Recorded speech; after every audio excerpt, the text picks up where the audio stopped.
Mga sangkay, meron pong viral video ngayon itong si Boying Rimulya, no, sa Pilipinas, na kung saan lahat po ata ng mga political callers, mga sangkay, mga supporters ng kung sino-sinong politiko, kinampihan siya. So ano ito mga sangkay? Tingnan po natin.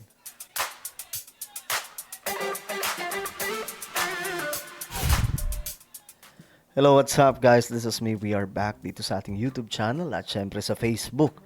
No, sa mga nanonood ngayon na hindi pa po nakakapag-subscribe, makikita nyo po yung subscribe button sa baba ng video na to. I-click nyo lamang po yung subscribe, i-click ang bell at i-click nyo po yung all.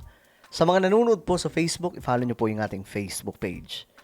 Okay, mga sangkay. So ito pag-usapan po natin ngayon. Itong matinding ginawa, no, ni Boying Rimulya. Akalain mo mga sangkay, first time nangyari na lahat ng mga Pilipino ay sumang-ayon sa kanyang sinasabi.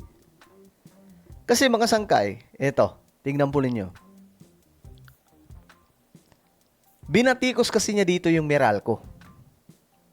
Actually, itong video na to, nakaraan pa mga sangkay, pero hanggang ngayon, umiikot sa social media. Marami pong nagko-comment. Ngayon, mga sangkay, pinanood po natin. Eto, tingnan po natin. Binatikos ni Ombudsman Jesus Crispin Remulla ang Meralco dahil sa panawagan nitong higpitan ang regulasyon sa mga rooftop solar panel. Ayun. Alam nyo mga sangkay kasi yung mga nagpapalagay ng mga solar panel, mukhang kinokontra po na Meralco. Ano mayroon? Malulugi ba sila? I don't think. Mga sangkay na malulugi sila. Ano ba ang mangyayari kapag nag-solar na po ang karamihan sa mga Pilipino? Kaginhawaan. Marami ang giginhawa po ang buhay, mga sangkay. Kasi, alam nyo, sa totoo lang ngayon, ang binabayaran sa Meralco, talagang ang dami pong nagre-reklamo. No, marami mga kababayan po natin, nagre-reklamo mga sangkay sa pambihirang singilan ng Meralco. Mali-mali pa po yung ibang mga numero mga sangkay na nilalagay. Tapos, kukontrahin itong mga nagpapalagay ng mga solar energy na ini-install sa mga kabahayan. Kaya dito mga sangkay, nagsalita na po ito. Kilala po natin si Remulla. Marami pong bumabatikos dyan. Pero yung mga DDS biglang kumampi po sa kanya. Yung mga Dilawan biglang kumampi sa kanya. Yung mga pro-Marcos biglang kumampi po sa kanya. So lahat po nagkaisa. No? Itong video natin, wala po halong politika ito, mga sangkay, no?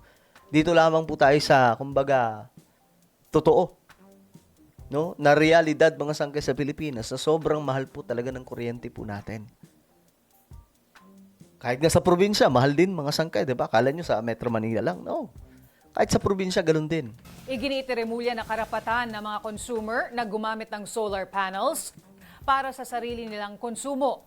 Katwiran kasi ng Meralco, kailangan ng mas mahigpit na teknikal na pamantayan para matiyak ang kaligtasan ng mga tahanan.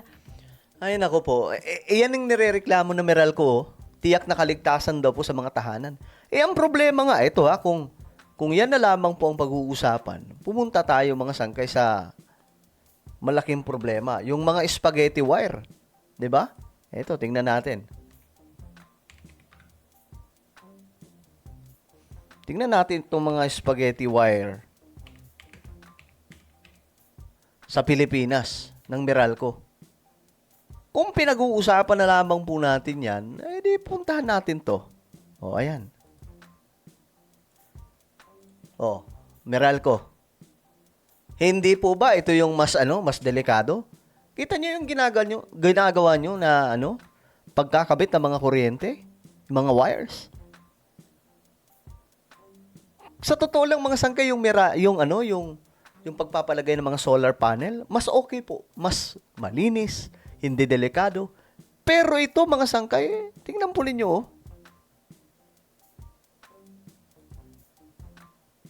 Tingnan nyo yan. 'Di ba? Ito. Tingnan nyo yan. Kung gaano kadelikado. Kung totoo yung concern nyo, Meralco, ayusin nyo muna yan. Yung mga spaghetti wire, na nagkalat, ayusin nyo lahat. Dapat nga nakalibing na po yan sa ilalim ng lupa, kagaya po ng ibang mga bansa. Like China eh. Pero tayo, ayan po, maliban po sa nasa poste, spaghetti pa po. Ayan oh. Ang bira. Tingnan nyo naman yan.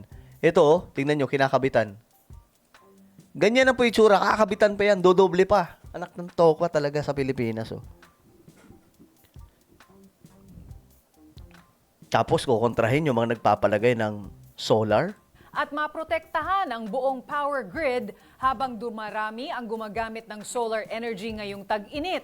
Correct. Tahasan itong binaliwala ni Remulla at sinabing gumagawa lang ng paraan ang mga ordinaryong mamamayan para makatipid at makayanan ang matinding krisis sa kuryente Correct. at mataas na bayarin.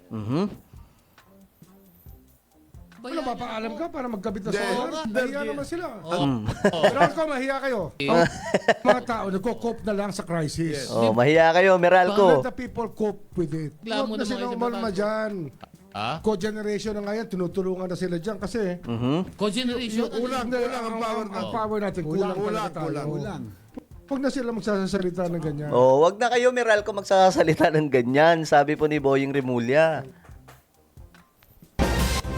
Kasi, 'di ba? Ang bihira naman kasi, bakit po kukontrahin 'yun? O, tingnan nyo yung mga komento ng mga Pinoy.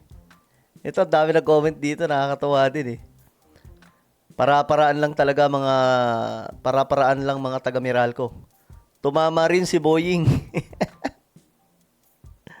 Dito kampi ako for the first time. Tama ginawa. Pambira. Dito, magkakampi kami ni Boying. Nyahahaha. Meralco, makinig kayo kay Boying. Mabuti si Boying ngayon. Grabe naman kayo. Kami naman ng isa ngayon lang tumawa. Loki na nangangampanya. Makampanya, ombudsman ka, mangangampanya ka pa. Ganda-ganda ng pwesto mo. Sa wakas, may nasabi din na maganda si Boying. Sa wakas, may silbi din si Boying minsan. Loko talaga ng mga Pinoy. Pero totoo kasi, 'di ba? Kapag ka nagpakabit ka ng solar, medyo may iba talaga, medyo mahal, pero grabe guys, kapag ka nakapagpakabit ka nun. Yung kuryente mo, yung reklamo everyday, wala na. Quits na. Kaya yun po yung inaano ng Meralco. Bakit? Hihina ba yung kita nila? Ang bihira naman.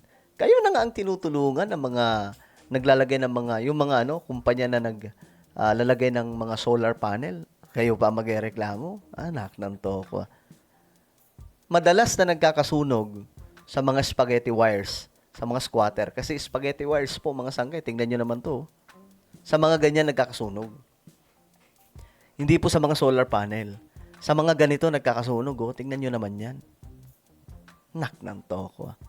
Well, ano po ang inyong opinion? Comment down below. Meron tayong YouTube channel. Ito po isang Revelation. Hanapin nyo po ito sa YouTube ngayon din. Kapag nakita nyo na, i-click nyo po yung subscribe, i-click ang bell, at i-click nyo po yung all. Ako na po ay magpapaalam. Mag-iingat pong lahat. God bless everyone.